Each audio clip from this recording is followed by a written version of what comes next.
والفجر وليال عشر والشفع والوتر والليل إذا يسر هل في ذلك قسم لذي حجر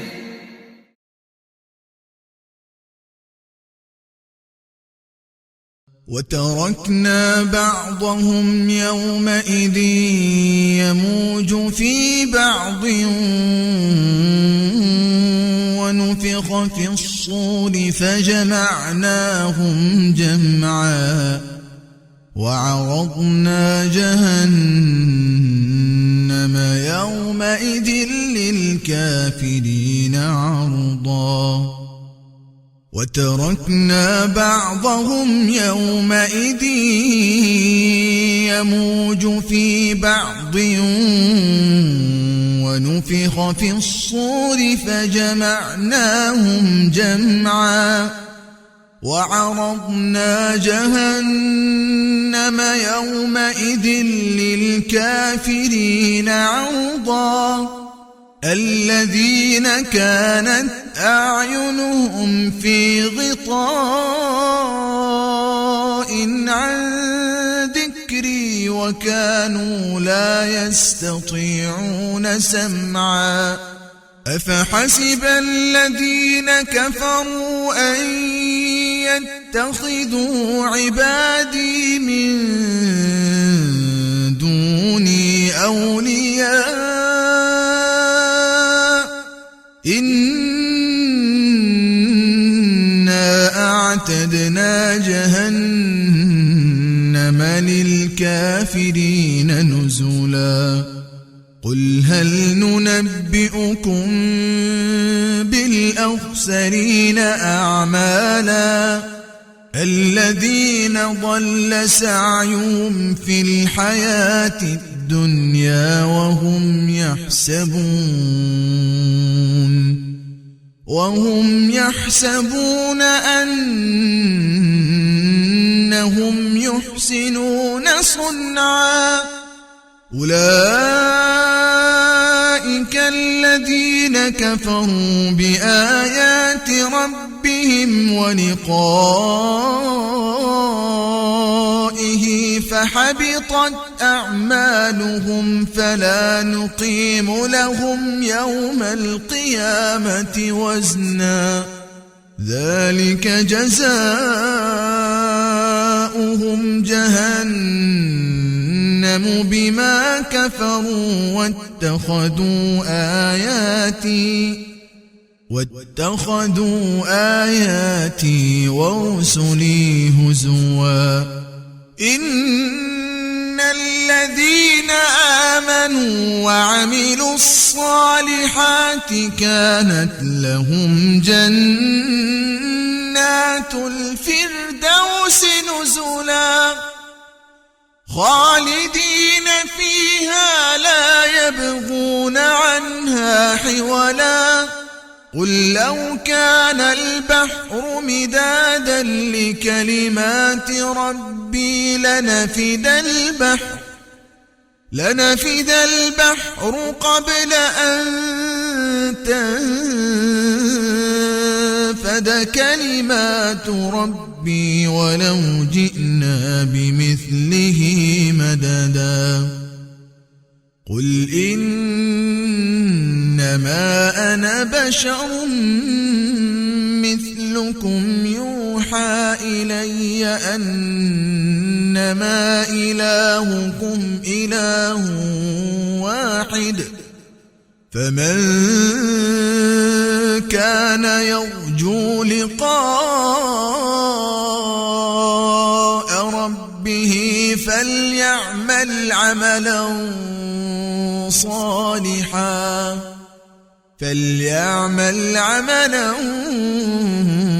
صالحا ولا يشرك بعبادة ربه أحدا. السلام علیکم ورحمۃ اللہ وبرکاتہ. کیا حال ہے آپ سب کا؟ نحمدہ ونصلی علی رسولہ الکریم، اما بعد فاعوذ باللہ من الشیطان الرجیم، بسم اللہ الرحمن الرحیم. رب اشرح لی صدری ویسر لی امری واحلل عقدۃ من لسانی یفقہوا قولی رب زدنی علما۔ ابھی آپ نے سورۃ الکہف کی آیت نمبر 99 سے 110 تک کی تلاوت سنی، تو آئیے اب انہی آیات کی مختصر تشریح دیکھ لیتے ہیں۔ تو پہلے ان آیات کا ترجمہ دیکھتے ہیں۔ اور اس دن ہم ان کی یہ حالت کر دیں گے کہ وہ موجوں کی طرح ایک دوسرے سے ٹکرا رہے ہوں گے، اور سور پھونکا جائے گا تو ہم سب کو ایک ساتھ جمع کر لیں گے، اور اس دن ہم دوزخ کو ان کافروں کے سامنے کھلی آنکھوں لے آئیں گے، جن کی آنکھوں پر دنیا میں میری نصیحت کی طرف سے پردہ پڑا ہوا تھا اور جو سننے کی صلاحیت نہیں رکھتے تھے۔ جن لوگوں نے کفر اپنا لیا ہے، کیا وہ پھر بھی یہ سمجھتے ہیں کہ مجھے چھوڑ کر میرے ہی بندوں کو اپنا رکھوالا بنا لیں گے؟ یقین رکھو کہ ہم نے ایسے کافروں کی مہمانی کے لیے دوزخ تیار کر رکھی ہے۔ کہہ دو کہ کیا ہم تمہیں بتائیں کہ کون لوگ ہیں جو اپنے اعمال میں سب سے زیادہ ناکام ہیں؟ یہ وہ لوگ ہیں کہ دنیاوی زندگی میں ان کی ساری دوڑ دھوپ سیدھے راستے سے بھٹکی رہی، اور وہ سمجھتے رہے کہ وہ بہت اچھے کام کر رہے ہیں۔ یہ وہی لوگ ہیں جنہوں نے اپنے مالک کی آیتوں کا اور اس کے سامنے پیش ہونے کا انکار کیا، اس لیے ان کا سارا کیا دھرا غارت ہو گیا۔ چنانچہ قیامت کے دن ہم ان کا کوئی وزن شمار نہیں کریں گے۔ یہ ہے جہنم کی شکل میں ان کی سزا، کیونکہ انہوں نے کفر کی روش اختیار کی تھی اور میری آیتوں اور میرے پیغمبروں کا مذاق بنایا تھا۔ دوسری طرف جو لوگ ایمان لائے ہیں اور جنہوں نے نیک عمل کیے ہیں، ان کی مہمانی کے لیے بے شک فردوس کے باغ ہوں گے، جن میں وہ ہمیشہ رہیں گے، اور وہ وہاں سے کہیں اور جانا نہیں چاہیں گے۔ اے نبی صلی اللہ علیہ وسلم، کہہ دیجئے کہ اگر میرے رب کی باتیں لکھنے کے لیے سمندر روشنائی بن جائیں تو میرے رب کی باتیں ختم نہیں ہوں گی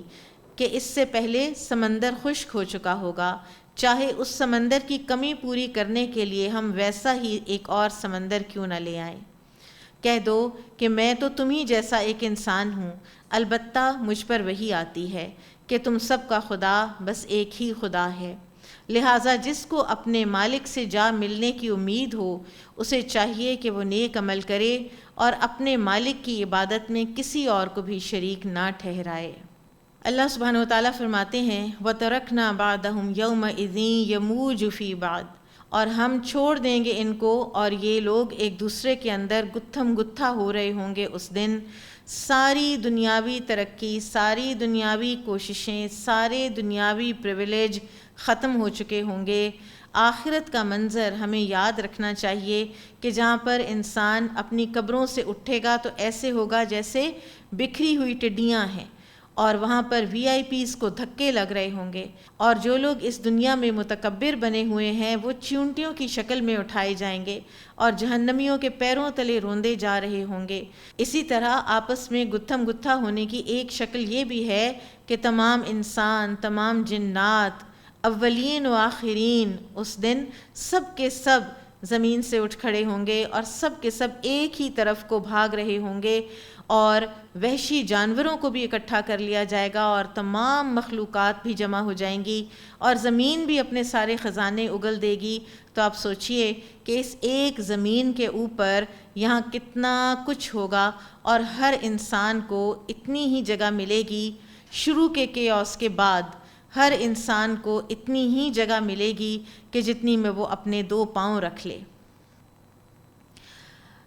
آپ دیکھیے کہ دنیا میں کتنا ایک پروٹوکول کا ایشو ہوتا ہے۔ آپ ایئرپورٹ پہ چلے جائیں تو وہاں پہ ایک الگ سے VIP لاؤنج ہوتا ہے۔ آپ کہیں پر بھی کسی شادی پر جاتے ہیں تو کچھ لوگوں کے لیے خاص سیٹس مختص ہوتی ہیں، وہ ان کے دنیاوی سٹیٹس کے وجہ سے ہوتی ہیں۔ لیکن یہ پروٹوکول قیامت کے دن ملے گی، لیکن اس کا کرائٹیریا بالکل فرق ہوگا۔ قیامت کے دن کا جو کیوس ہے اور اس دن کے جو دھکے ہیں ان سے بچنے کے لیے اور اس دن کی وحشت اور ہولناکیوں سے بچنے کے لیے ہمیں جو پروٹوکول لینی ہے اس کے کچھ اور ہی تقاضے ہیں۔ مثال کے طور پر جس نے سورۃ البقرہ اور سورہ آل عمران اس دنیا میں پڑھیں، ان کو اپنا ساتھی بنایا، ان کے مطابق زندگی گزاری تو قیامت کے دن یہ دو صورتیں بدلیوں کی شکل میں یا پرندوں کی شکل میں اس انسان کے اوپر سایہ کیے ہوئے ہوں گی۔ اس دن جس دن شدید گرمی کا دن ہوگا اور انسان اپنے گناہوں کے مطابق اپنے پسینے میں ڈوبا ہوگا، اس دن یہ دو صورتیں انسان کو سایہ دیے ہوئے ہوں گی۔ اسی طرح سے سورۃ الملک کہ جس کی آیات صرف 30 ہیں لیکن یہ اپنے پڑھنے والے کی سفارش کروا لے گی۔ اسی طرح سے روزہ اور قرآن یہ اللہ تعالیٰ کے آگے سفارش کریں گے۔ تو آپ دیکھیں کہ اس دنیا میں ہمیں سفارشی بھی چاہیے ہوتے ہیں، قدم قدم پر چاہیے ہوتے ہیں، ہمیں PR بھی چاہیے ہوتی ہے، ہمیں پروٹوکول بھی چاہیے ہوتی ہے، اور ہم یہ سمجھتے ہیں کہ اسی دنیا میں اگر ہمیں مل گئی یہ سب چیزیں تو یہی ہمارے لیے کافی ہے۔ حالانکہ اس دنیا میں تو کبھی اگر اس طرح کی امپورٹنس نہ بھی ملے تو انسان کا گزارا بڑا اچھے سے ہو جاتا ہے، لیکن قیامت کے دن وہ جو اتنا بے یار و مددگار ہونے کا دن ہے، اس دن جس دن لوگ گتھم گتھا ہوئے ہوں گے ایک دوسرے کے اندر، اس دن پرسکون رہنا، اس دن سکون سے کسی جگہ پر بیٹھے ہونا، عرش کے سائے تلے بیٹھے ہونا، اس کے لیے ہمیں کچھ اپنے لیے کرنا ہوگا۔ ہمیں ان کیٹیگریز میں شامل ہونا ہوگا کہ جو عرش کے سائے تلے ہمیں جگہ دلوا دیں۔ مثلاً عادل حکمران، ایک ایسا نوجوان جس کا دل مسجد میں لگا رہا، یا ایک ایسا انسان جس کو ایک حسب نسب والی عورت نے دعوت گناہ دی اور اس نے صرف اس لیے اپنے آپ کو پیچھے ہٹایا کیونکہ وہ اللہ سے ڈرتا ہے۔ پھر ایسا انسان کہ جس نے دائیں ہاتھ سے خرچ کیا تو بائیں ہاتھ کو بھی نہ پتہ چلا کہ اس نے کیا خرچ کیا۔ پھر وہ دو لوگ کہ جو صرف اللہ کی خاطر ملتے اور بچھڑتے تھے، اور اسی طرح سے ایک ایسا انسان کہ جس نے تنہائی میں اپنے رب کو یاد کیا اور اس کی آنکھیں بہہ پڑیں۔ تو ہمیں چاہیے کہ ہم ایسے اعمال اس دنیا میں کر لیں کہ ہم آخرت کی ہولناکیوں سے امن میں ہو جائیں، ہم ان لوگوں میں ہو جائیں کہ جو اس کی سرسراہٹ بھی نہیں سنیں گے، ورنہ مجرم تو اس دن ہولناکی کی وجہ سے ان کے دل، ان کے کلیجے، ان کے منہ کو آ رہے ہوں گے۔ پھر آخرت کا ایک منظر یہ بھی ہے کہ اتنا انتظار کروایا جائے گا کہ حساب شروع ہی نہ ہو رہا ہوگا، تو لوگ انتظار کی شدت سے ڈر کے اور انتظار کی شدت سے تنگ آ کر انبیاء کے پاس جائیں گے کہ ہماری شفاعت کر دیں کہ حساب شروع ہو جائے، چاہے پھر ہمارا رب ہمیں جہنم ہی میں ڈال دے۔ وہ کہتے ہیں نا کہ الانتظار اشد من الموت، موت سے بھی بعض اوقات انتظار مشکل ہو جاتا ہے۔ انسان کہتا ہے کہ نتیجہ نکلے اور یہ انگزائٹی ختم ہو۔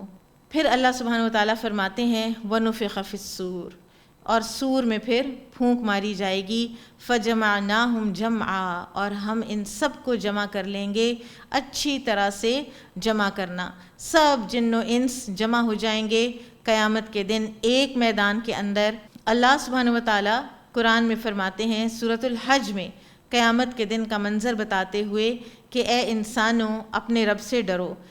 اس گھڑی کا زلزلہ بڑی ہی عظیم چیز ہے، بہت بڑی چیز ہے، جس دن تم دیکھو گے کہ ہر دودھ پلانے والی اپنے دودھ پیتے بچے کو پھینک کے خود بھاگ جائے گی، اور ہر حمل والی اپنا حمل گرا دے گی، اور تم دیکھو گے تو تمہیں ایسے لگے گا کہ لوگ نشے میں ہیں، جبکہ وہ نشے میں نہیں ہوں گے۔ اللہ کا عذاب ہی اتنا شدید ہوگا۔ تو اللہ سبحانہ وتعالیٰ جب سور پھونکوائیں گے تو اس وقت انسانوں کا یہ عالم ہوگا، اس نوائز سے، اس شور سے اتنی ہولناکی پھیلے گی کہ ماں تک اپنے دودھ پیتے بچے کو پھینک کے بھاگ جائے گی۔ رسول اللہ صلی اللہ علیہ وسلم نے فرمایا دونوں نفخوں یعنی سور میں، یعنی ایک مرتبہ مارنے کے لیے اور دوسری مرتبہ جلانے کے لیے، دونوں مرتبہ پھونکے جانے والے سور کے درمیان کا وقفہ 40 ہوگا۔ تو لوگوں نے یہ سن کر پوچھا ابو ہریرہ رضی اللہ عنہ سے کہ 40 سے کیا مراد ہے؟ 40 سے مراد 40 دن ہے؟ تو ابو ہریرہ رضی اللہ عنہ نے جواب دیا کہ مجھے نہیں معلوم۔ تو پھر لوگوں نے پوچھا کہ کیا 40 مہینے مراد ہیں؟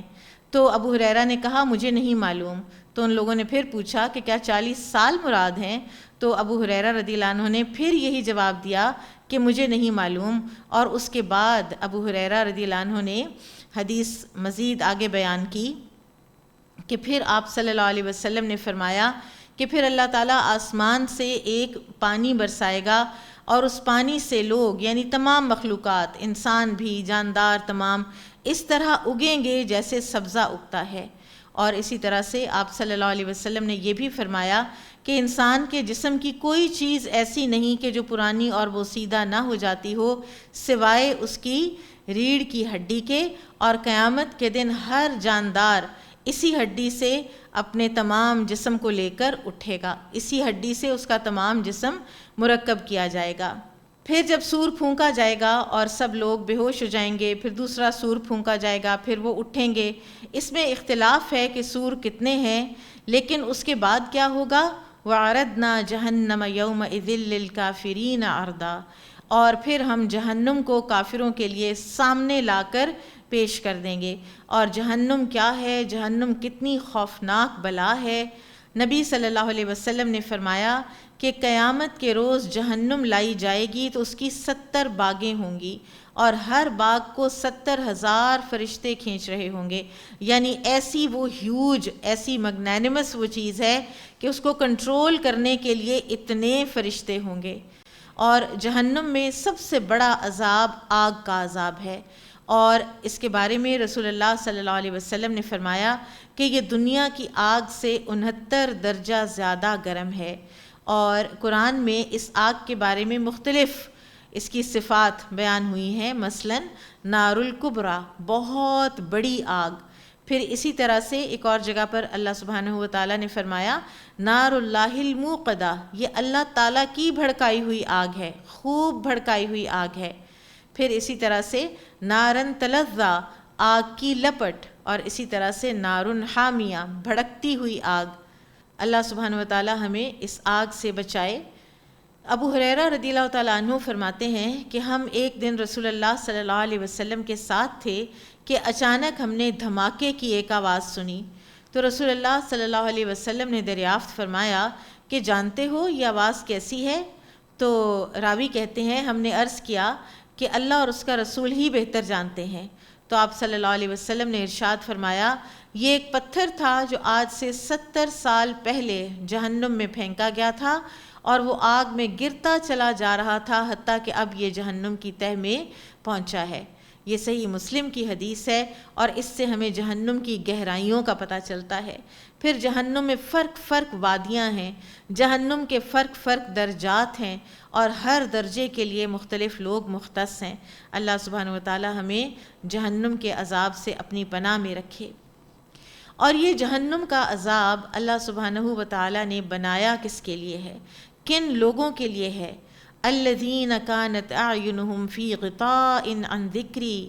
وہ لوگ کہ جن کی آنکھیں پردے میں تھیں میرے ذکر سے، وَكَانُوا لَا يَسْتَطِيعُونَ سَمْعًا، اور وہ تو سننے کی بھی استطاعت نہیں رکھتے تھے، وہ تو سننے کی بھی ایفرٹ نہیں کرتے تھے۔ غطاء کہتے ہیں آئیلڈس کو، اور ڈھکن کو بھی کہتے ہیں، اور یعنی آنکھیں ان کی بند تھیں اللہ کے ذکر سے، وہ کوئی نشانیاں نہیں دیکھتے تھے، وہ آیات کونیہ پر غور نہیں کرتے تھے، وہ رات دن کا آنا جانا، ہواؤں کا پھرنا،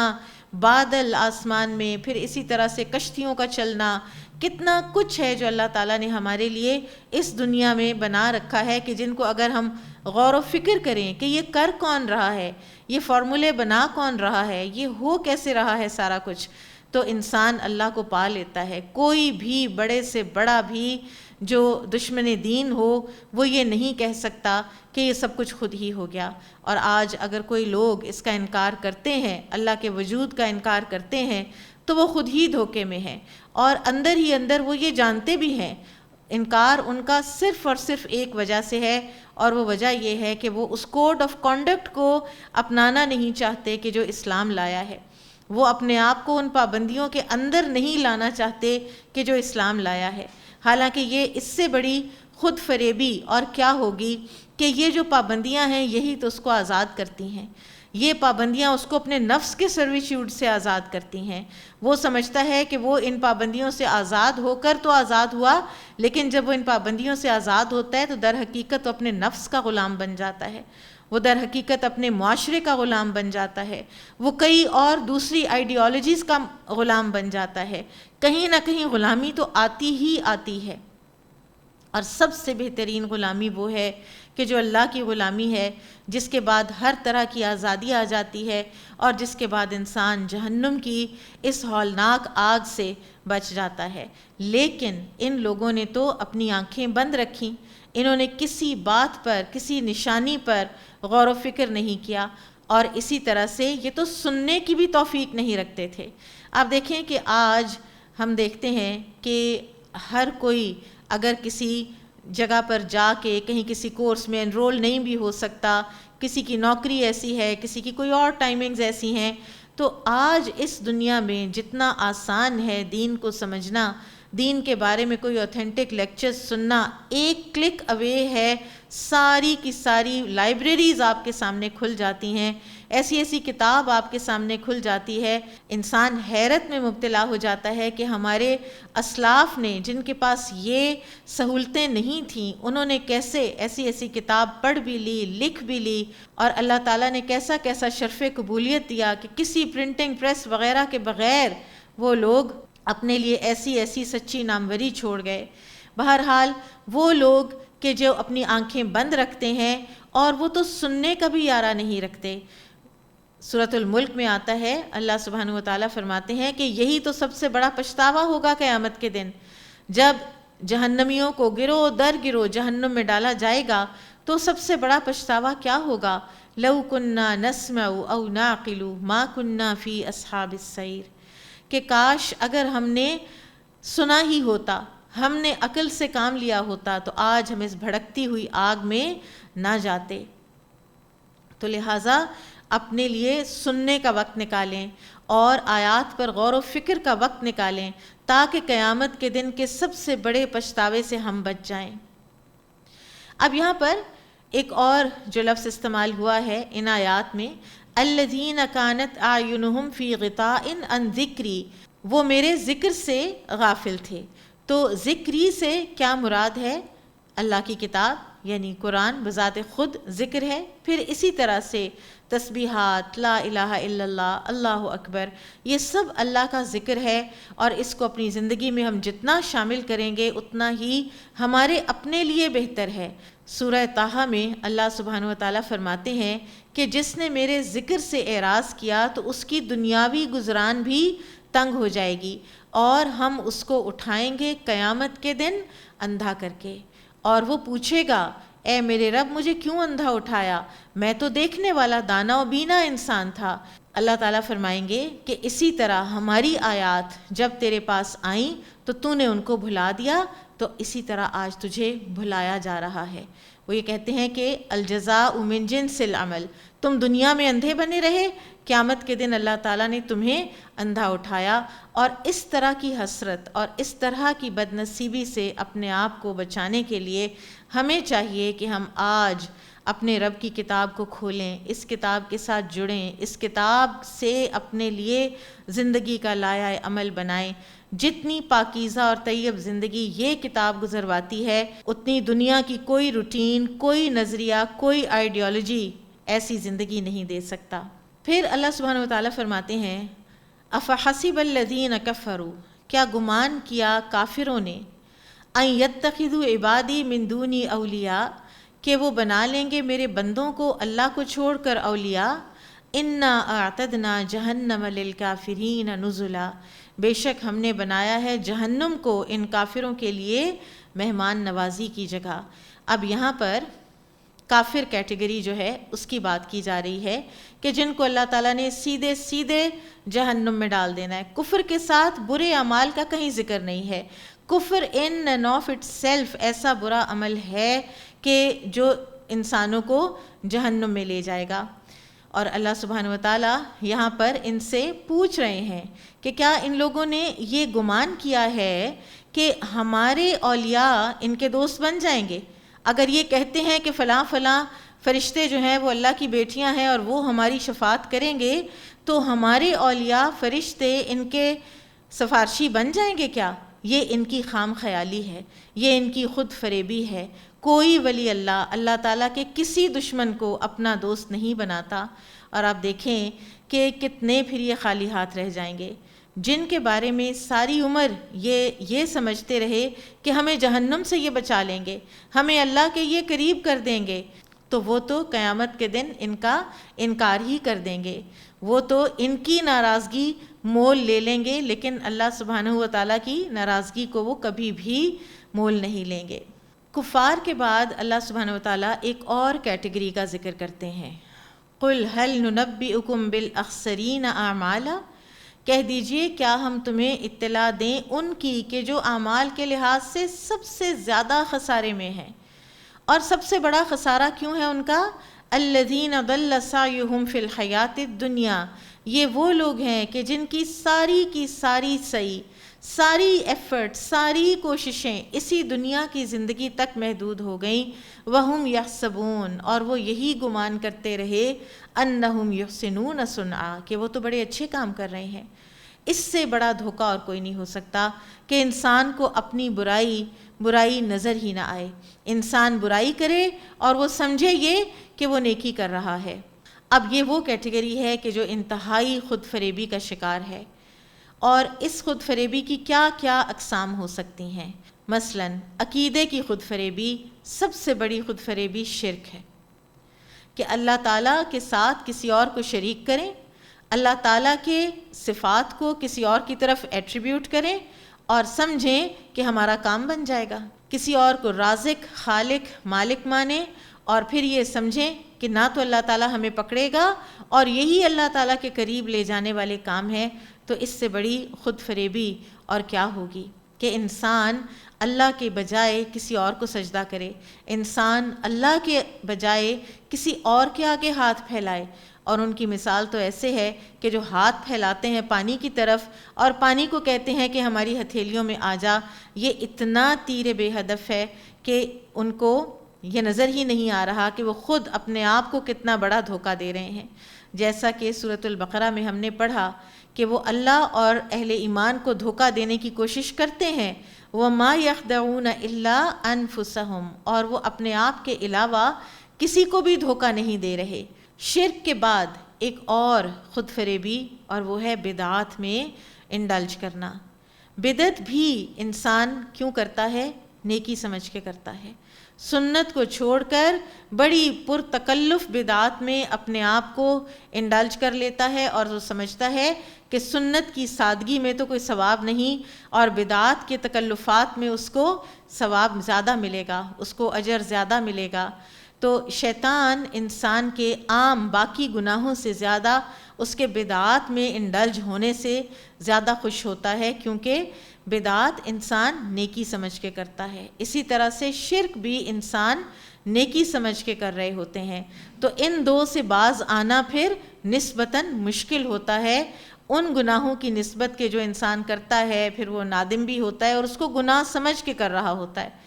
انسان کو جب یہ پتہ چل جائے کہ یہ کام گناہ ہے، تو پھر اس کی فطرت میں جو اللہ تعالیٰ نے ملامت کرنے والا نفس رکھا ہے وہ اس کو کسی نہ کسی دن واپس لے آتا ہے۔ لیکن شرک اور بدعات عقیدے کی ایسی خود فریبیاں ہیں کہ ان سے نجات مشکل ہی ہوتی ہے، الا یہ کہ اللہ سبحانہ و تعالیٰ اپنے بندے کو ہدایت دے۔ پھر اسی طرح سے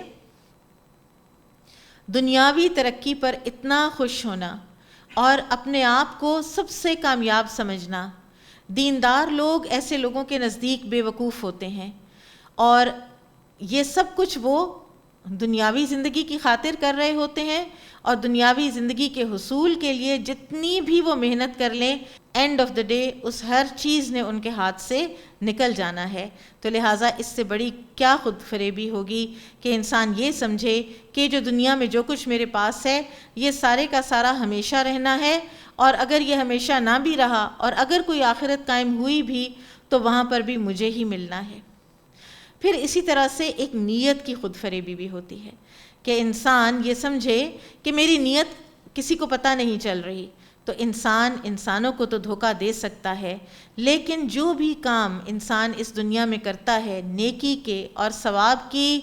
غرض سے، اور اس میں نیت ہو لوگوں کو دکھانے کی یا لوگوں سے اپریسیشن لینے کی یا لوگوں کے آگے اپنی دھاک بٹھانے کی، تو اللہ تعالیٰ تو اس نیت کو بڑا خوب جانتے ہیں۔ ہمارے ہاں یہاں پر اس دنیا میں آڈیو لیکچرز ریکارڈ ہوتے ہیں، ویڈیوز ریکارڈ ہوتی ہیں، بڑا بڑا تکلف کیا جاتا ہے اس کے ریکارڈ کرنے میں۔ اللہ کے ہاں نیتیں ریکارڈ ہوتی ہیں، اللہ تعالیٰ کے ہاں نیتیں بھی ریکارڈ ہوتی ہیں، اور اللہ تعالیٰ کے ہاں سب سے زیادہ وزن خالص نیت کا ہوگا۔ ایک حدیث کا مفہوم ہے کہ اپنے آپ کو آگ سے بچاؤ، چاہے کھجور کا آدھا ٹکڑا ہی کیوں نہ ہو، اور وہ آدھا ٹکڑا بھی ایک خالص نیت والے کا اگر ہوگا تو وہ احد پہاڑ جتنا اجر بھی لا سکتا ہے۔ تو اللہ تعالیٰ نیتوں کا وزن کریں گے۔ تو نیت کی خود فریبی کبھی بھی اپنے آپ کو نہ دیں کہ میں اوپر سے ایک کام کر رہی ہوں، اور جس طرح سورۃ الغاشیہ میں اللہ سبحانہ و تعالیٰ فرماتے ہیں نا عاملۃ ناصبہ، کچھ لوگ ایسے ہوں گے قیامت کے دن جو کام کر کر کے تھک چکے ہوں گے لیکن ان کے حصے کچھ نہیں آئے گا، اس لیے کہ ان کی نیتیں ہی نہیں تھیں آخرت کے لیے کچھ بھی کرنے کی۔ پھر خود پسندی بھی ایک بہت بڑی قسم ہے خود فریبی کی، کہ انسان یہ سمجھے کہ میرے جیسا تو کوئی ہے ہی نہیں، جو خوبیاں میرے اندر ہیں وہ تو کسی کے اندر ہیں ہی نہیں، اور اسی قسم کی خود فریبی انسان کو خوشامد پسند بنا دیتی ہے۔ یہی خود فریبی انسان کو کسی دوسرے کی خوبی کو ایکسیپٹ نہیں کرنے دیتی، تو لہٰذا اس میں سے بھی اپنے آپ کو نکالنا ہے۔ خود پسند انسان بھی اپنی ہر بات کو درست سمجھتا ہے، اپنے ہر کام کو درست سمجھتا ہے، اور اپنے ہی بارے میں باتیں کرتا رہتا ہے، اپنی تعریفیں بیان کرتا رہتا ہے، اپنے آپ کو ہی ایسے بنا کے اس کے اوپر بات کرتا رہتا ہے، تقریر کرتا رہتا ہے، اپنے بارے میں ہی لکھتا رہتا ہے، اور اس کو اپنی کوئی برائی، اپنی کوئی کمزوری نظر نہیں آتی۔ یہ بہت بڑی خود فریبی ہے، اور یہ بہت بڑا خسارہ ہے، اخسرین اعمالا، کیونکہ ان چیزوں کا قیامت کے دن کوئی اجر نہیں ملنے والا۔ ہم اگر اپنے آپ کو اچھا سمجھتے ہیں تو ہمیں اگر اللہ کی نظریں اچھا نہیں سمجھتی تو ہمارا اپنے آپ کو ایک اچھا انسان سمجھنا کہاں سٹینڈ کرتا ہے، اس کی کیا حیثیت رہ جاتی ہے۔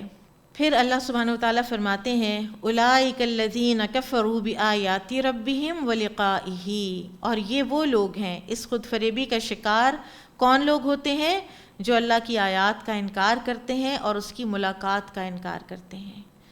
یعنی قرآن کا انکار اور حیات بعد الموت کا انکار۔ اور اگر ان دو چیزوں کا انکار ہو گیا تو پھر تو ظاہر ہے کہ انسان کی نظر تو صرف اس دنیا کی زندگی تک ہی رہ جائے گی نا، وہ کوتاہ نظر ہو جائے گا، اس کو اس دنیا سے اہیڈ، اس دنیا سے آگے کچھ نظر ہی نہیں آئے گا۔ تو اللہ سبحانہ و تعالیٰ فرماتے ہیں فَحَبِطَتْ أَعْمَالُهُمْ، تو ان کے اعمال ضائع ہو گئے، جو وہ دنیا میں کرتے تھے وہ ضائع ہو گیا۔ آخرت آئی، حیات بعد الموت آئی، اور ان کو اس کا کچھ اجر نہ ملا، جو اتنی بڑی بڑی کو مادی ترقیاں بھی انہوں نے کر رکھی تھیں، کتنی کتنی محنتیں انسان کر رہا ہے، کہاں کہاں تک چاند اور چاند سے آگے ہر طرف پہنچنے کی کوشش کر رہا ہے۔ اس طرح کی اور کسی بھی مادی ترقی کے پیچھے نیت اگر اللہ کی رضا نہیں تھی تو یہ ساری کوششیں سوائے تھکن کے اور چند روزہ زندگی کی کچھ کامیابی کی گریٹیفیکیشن کے کچھ بھی نہیں لے کر آئیں گی، اور سارے اعمال ضائع۔ اور قیامت کے دن فلا نقیم لہم یوم القیامت وزنا، قیامت کے دن ہم ان کا کوئی وزن قائم نہیں کریں گے،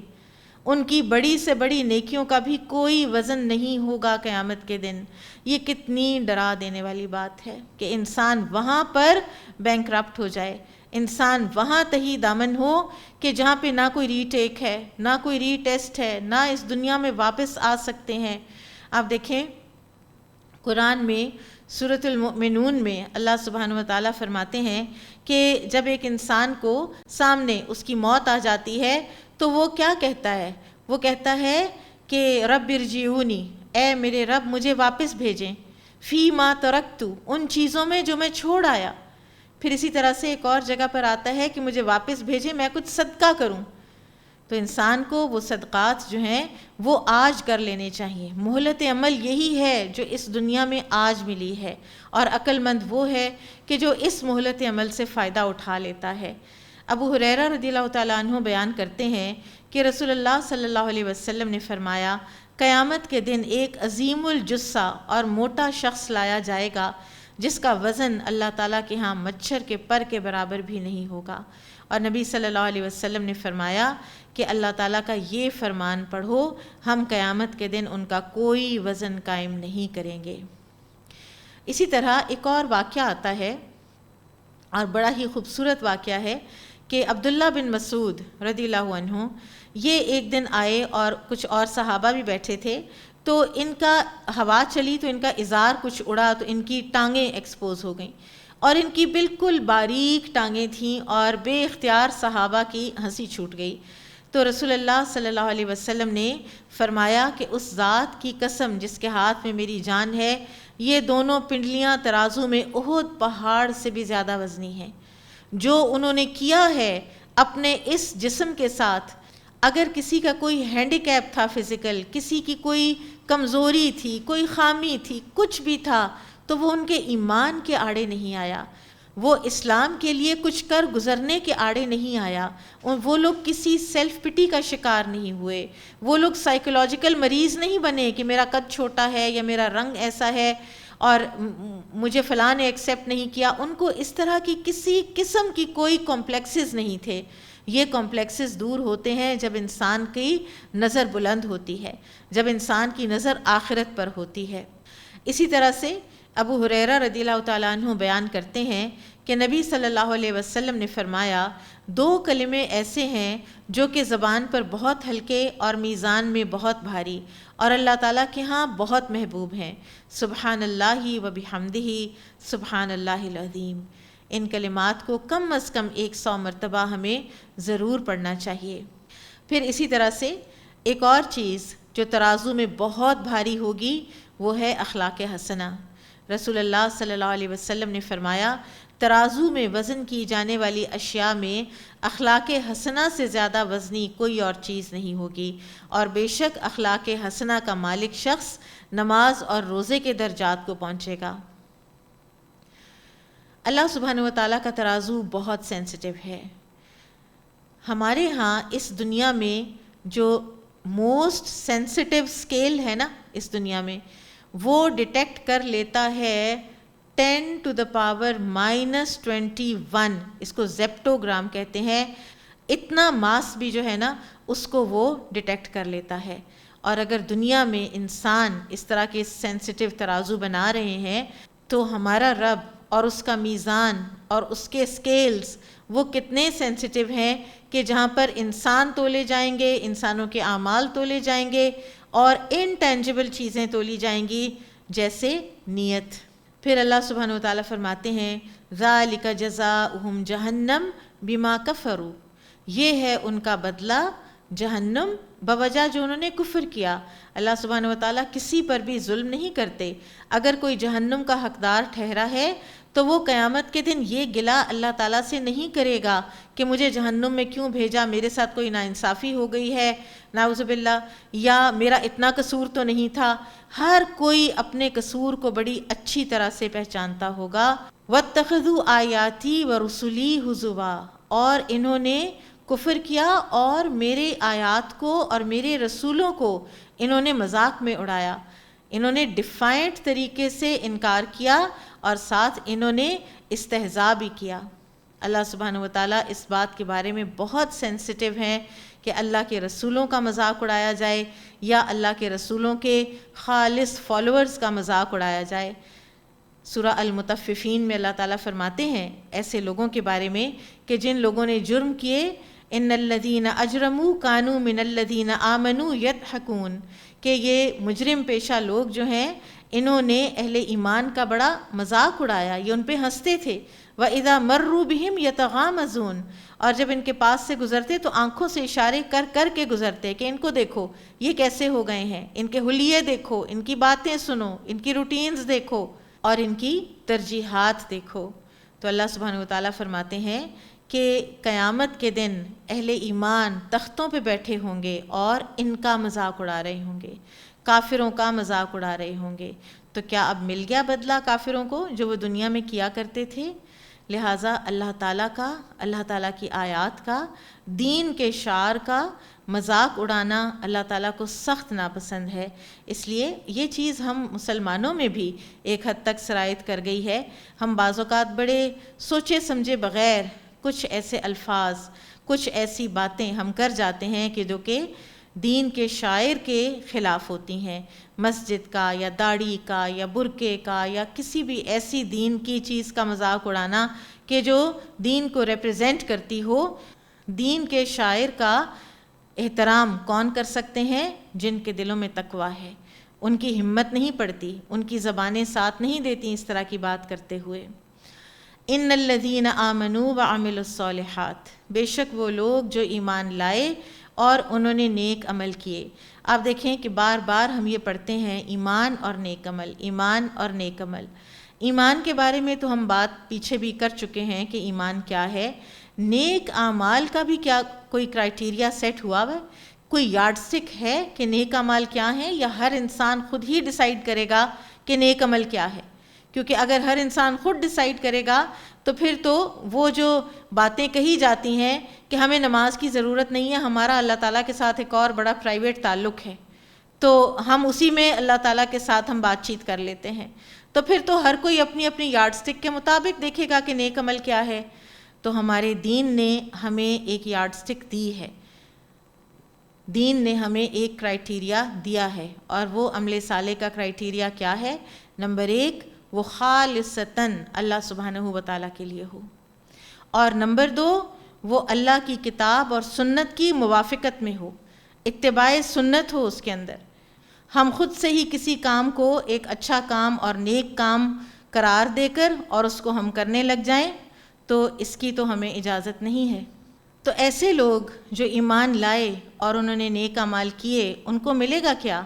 کانت لہم جنات الفردوس نزلا، ان کو جنات الفردوس ملیں گی، مہمان نوازی ان کی جائے گی فردوس میں، اور جنتی جب جنت میں چلے جائیں گے تو پہلا کھانا جو ان کو دیا جائے گا وہ ہوگا مچھلی کا جگر۔ اللہ سبحانہ و تعالی ہم سب کو وہ کھانے کھلائے، آمین۔ نبی صلی اللہ علیہ وسلم نے فرمایا کہ جب تم اللہ تعالیٰ سے سوال کرو تو جنت الفردوس مانگا کرو، کیونکہ وہ جنت کا وسط اور جنت کا بلند ترین مقام ہے، اس کے اوپر اللہ رحمان کا عرش ہے اور اس سے جنت کی نہریں پھوٹتی ہیں۔ اسی طرح سے نبی صلی اللہ علیہ وسلم نے یہ بھی فرمایا کہ بلا شبہ اہل جنت درجات اور مرتبوں میں فرق کی بنا پر اپنے اوپر والے درجے اور منزل کے جنتیوں کو اس طرح دیکھیں گے جس طرح جانے والا چمکدار اور روشن ستارہ یعنی مشرق یا مغرب کے افق میں ستارہ دیکھا جاتا ہے۔ صحابہ کرام نے عرض کی کہ اے اللہ کے رسول، یہ تو انبیاء کا مقام و مرتبہ اور درجات ہیں جہاں کوئی دوسرا نہیں پہنچ سکتا۔ تو رسول اللہ صلی اللہ علیہ وسلم نے فرمایا کیوں نہیں؟ اور اس ذات کی قسم جس کے ہاتھ میں میری جان ہے، ایسے لوگ جو اللہ تعالیٰ پر ایمان لائے اور رسولوں کی تصدیق کی تو وہ بھی انہی جنتوں میں ہوں گے، وہ بھی انہی درجات میں ہوں گے۔ پھر ایک اور حدیث میں آتا ہے کہ جنت میں 100 درجے ایسے ہیں جو اللہ تعالیٰ نے جہاد فی سبیل اللہ کرنے والے مجاہدین کے لیے تیار کیے ہیں، اور 2 درجوں کے مابین آسمان اور زمین جتنا فاصلہ ہے۔ اور اب جب یہ جنتیں مل گئیں تو کیا ان جنتوں سے کوئی نکالے گا؟ کیا پھر کوئی موت ہوگی؟ کیا پھر کوئی شفٹنگ ہوگی؟ خالدین فیہا، کوئی موت نہیں، کوئی شفٹنگ نہیں، وہ ہمیشہ رہنے والے ہیں اس میں۔ لا یبغون عنہا حولا، نہ ان کو نکالا جائے گا وہاں سے، نہ وہ خود وہاں سے نکلنا چاہیں گے، نہ وہ اپنے حالات کی کوئی تبدیلی چاہیں گے جب ایک دفعہ وہ جنت میں پہنچ جائیں گے۔ پھر اللہ سبحانہ وتعالیٰ فرماتے ہیں قُلْ لَوْ كَانَ الْبَحْرُ مِدَادًا لِكَلِمَاتِ رَبِّي، کہہ دیجئے کہ اگر ہو سمندر سیاہی میرے رب کی باتیں لکھنے کے لیے، لَنَفِدَ الْبَحْرُ، تو سمندر ختم ہو جائے، قبل ان تنفد کلمات ربی، اس سے پہلے کہ میرے رب کے کلمات ختم ہوں۔ وَلَوْ جِئْنَا بِمِثْلِهِ مَدَدًا، چاہے اسی جیسا ایک سمندر سیاہی بن کے اور آ جائے۔ اب آپ دیکھیں کہ اللہ تعالیٰ کے کلمات کیا ہیں۔ آپ کسی ایک اینیمل کی ایک سپیشی کو پکڑ لیں اور اس کے ایک جانور کو لے کر اس کو اسٹڈی کریں، اور اس آرگنزم کے ایک ایک جو سسٹم اس کے اندر ہے بایولوجیکل، اس کے بارے میں لکھنا شروع کریں، آپ کی کتابیں در کتابیں بھر جائیں گی۔ ایک انسان کا ڈی این اے ایک ٹی اسپون میں پورا آ جاتا ہے، اور اس کے اندر 50 والیومز آف انسائکلوپیڈیا بریٹینیکا کی جتنی انفارمیشن ریکارڈڈ ہے۔ اب اگر پہلے انسان سے لے کر آخری انسان تک کا آپ ڈی این اے ڈی کوڈ کرنے لگیں اور اس کو لکھنے لگیں تو آپ کے پاس آپ کے وسائل ختم ہو جائیں گے، لیکن وہی چیزیں ختم نہیں ہوں گی۔ ہر انسان کا ڈی این اے فرق ہے، اور اس کو لکھتے لکھتے ہمارے وسائل ختم ہو جائیں گے، لیکن وہ باتیں ختم نہیں ہوں گی۔ اسی طرح سے آپ درختوں کا لے لیں، آپ کسی بھی ہر آرگنزم کو اسی بات کے اوپر قیاس کرتے چلے جائیں تو اللہ تعالیٰ کی باتیں کہاں ختم ہوں گی۔ جس رب کے فرشتے اتنے ہیں کہ جو ہر روز 70,000 فرشتے بیت المعمور کے گرد طواف کرتے ہیں، اور جو فرشتہ ایک دفعہ طواف کر چکا اس کی دوبارہ باری نہیں آئی، جس دن سے زمین و آسمان تخلیق ہوئے ہیں یہ ہو رہا ہے، اس رب کی باتیں کیسے ختم ہو سکتی ہیں؟ ہماری اس مادی دنیا، ہمارے اس پلانٹ ارتھ کی ریسورسز، اللہ تعالیٰ کی باتیں لکھنا تو دور کی بات، ان کو سمجھنا بھی ہمارے بس کی بات نہیں ہے۔ آپ دیکھیے کہ آج بھی اتنی ترقی کے باوجود سائنسدان کہتے ہیں کہ اس پوری یونیورس کا ایک سپیک ہے جو ہم ابھی تک سمجھ سکے ہیں، جس کے اندر یہ ساری کائنات کی گیلیکسیز ہمیں نظر آتی ہیں، کتنے کتنے بلینز ٹریلینز ہمارے سٹارز ہمیں نظر آتے ہیں، ان کے اندر کتنی کتنی ریسورسز ہیں، کتنی بڑی ہے یہ کائنات جس کو ہم نے ابھی تک ڈسکور کیا ہے، اور جو ابھی تک اندھیرے میں ہے، جو ابھی ہم نے ڈسکور نہیں کیا ہے، وہ اس سے کئی 100 گنا زیادہ ہے جو ابھی پڑی ہوئی ہے۔ تو اس رب کی باتیں ہمارے اس پلانٹ ارتھ کی مادی ریسورسز تو ان کا احاطہ واقعی نہیں کر سکتی۔ تو ہمارا پھر رویہ کیا ہونا چاہیے؟ ہمارا رویہ یہ ہونا چاہیے کہ جو ہمارا رب ہمیں کہتا ہے ہم اس کے اوپر اپنا سر جھکا دیں، جیسا ابراہیم علیہ السلام کے بارے میں آتا ہے، اذ قال له ربه اسلم قال اسلمت لرب العالمین، جب اس کے رب نے اس کو کہا کہ جھک جاؤ تو اس نے کہا کہ میں رب العالمین کے آگے جھک گیا۔ پھر اللہ سبحانہ وتعالیٰ فرماتے ہیں، قل انما انا بشر مثلکم،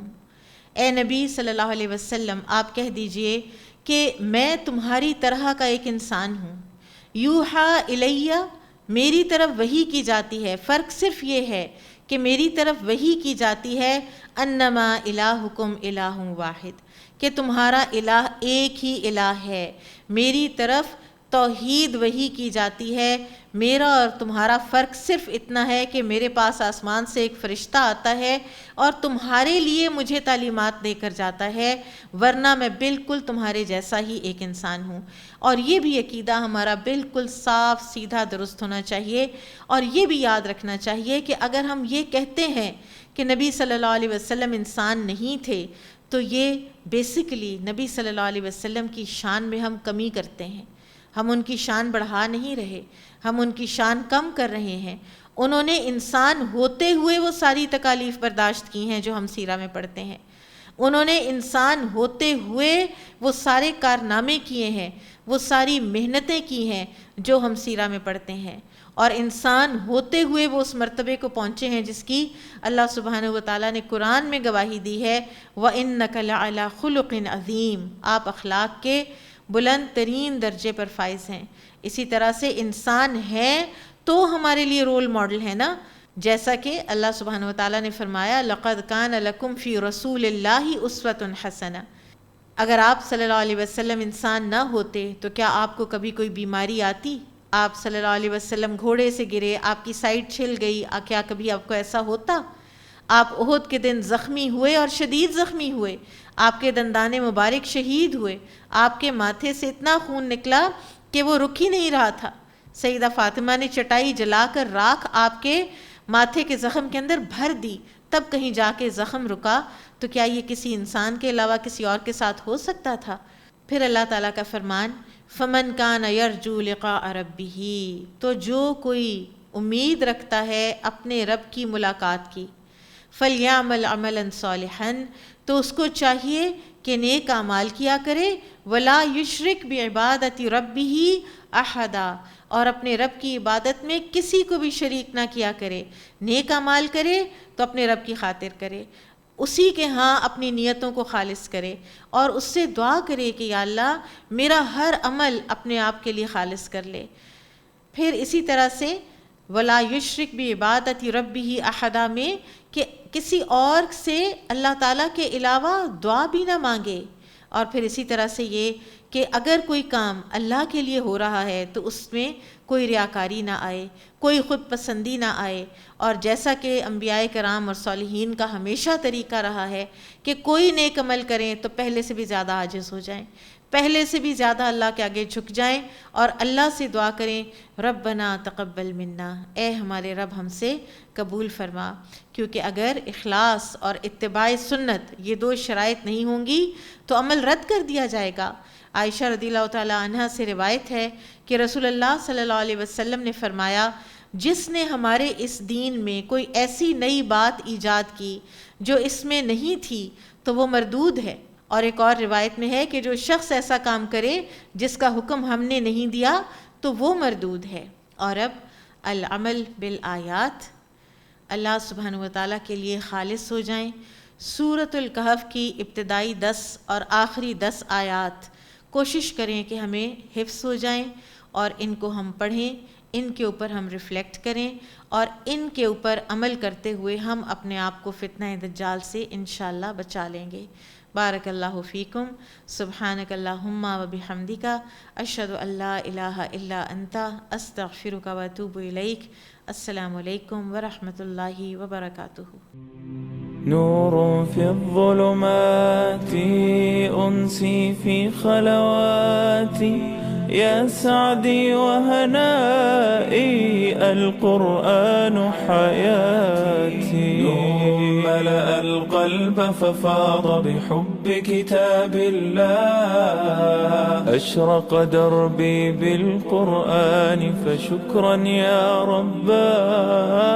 شكرا يا رباه عتم الليل المظلم يروي ظمأ الروح يجعلنا من أهل الله يطيب به المجروح